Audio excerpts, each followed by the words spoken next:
Assalamualaikum warahmatullahi wabarakatuh. Pada video kali ini saya ingin membahas tentang hafalan 3 surah dengan tema pendidikan orang tua dan hukum. Tema yang saya pilih adalah tema hukum. Yang pertama adalah surah An-Nisa ayat 59 yang bunyinya, Ya ayyuhallazina amanu atiullaha wa atiur rasula wa ulil amri minkum. Fa in tanaza'tum fi syai'in farudduhu ilallahi wa rasuli in kuntum tu'minuna billahi wal yawmil akhir. Zalika khairu wa ahsanu ta'wila. Yang artinya, hai orang-orang yang beriman, taatilah Allah dan taatilah Rasulnya. Dan ulil amri di antara kamu, kemudian jika kamu berlainan pendapat tentang sesuatu, maka kembalikanlah ia kepada Allah dan Al-Qur'annya dan Rasul dengan sunnahnya. Jika kamu benar-benar beriman kepada Allah dan hari kemudian, yang kemudian itu lebih baik bagimu dan lebih baik akibatnya. Kandungan yang terdapat pada surah ini adalah setiap orang yang beriman harus taat kepada Allah dan Rasulnya, dan kepada pemimpin kita juga harus taat jika pemimpin itu benar berdasarkan Al-Quran dan hadis.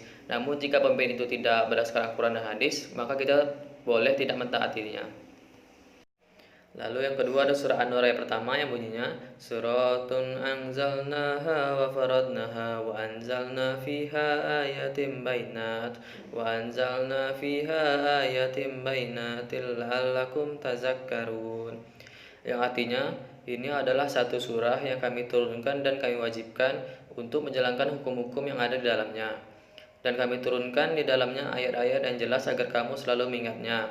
Atau bisa dikatakan yang terkandung dalam surah ini adalah, di dalam ayat ini sudah jelas bahwa surah An-Nur ini diturunkan berisi peraturan-peraturan dan perintah yang wajib dijalankan masyarakat Islam dan dilakukan dan tidak boleh diabaikan.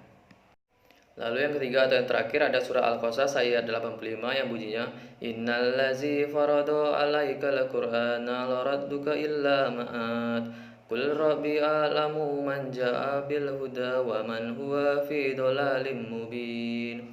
Yang artinya, sesungguhnya yang mewajibkan atasmu melaksanakan hukum-hukum Al-Quran benar-benar akan mengembalikan kamu ke tempat kembali. Katakanlah Tuhanku mengetahui apa yang membawa petunjuk dan orang yang dalam kesesatan yang nyata.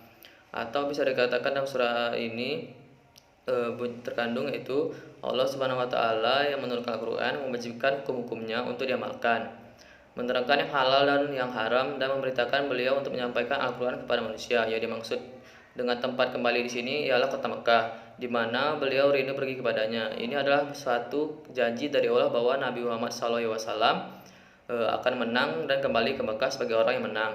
Dan ini sudah terjadi pada tahun ke-8 Hijriah saat Nabi SAW menaklukkan Mekah. Ini merupakan suatu mukjizat bagi Nabi.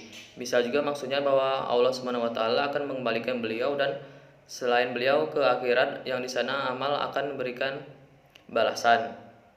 Ayat ini diturunkan sebagai jawaban terhadap perkataan kaum kafir Mekah bahwa beliau berada dalam kesesatan. Sudah maklum bahwa Rasulullah SAW beliaulah yang mendapatkan petunjuk, lagi memberi petunjuk, sedangkan musuh-musuh beliau jelas sebagai orang-orang yang sesat lagi menyesatkan.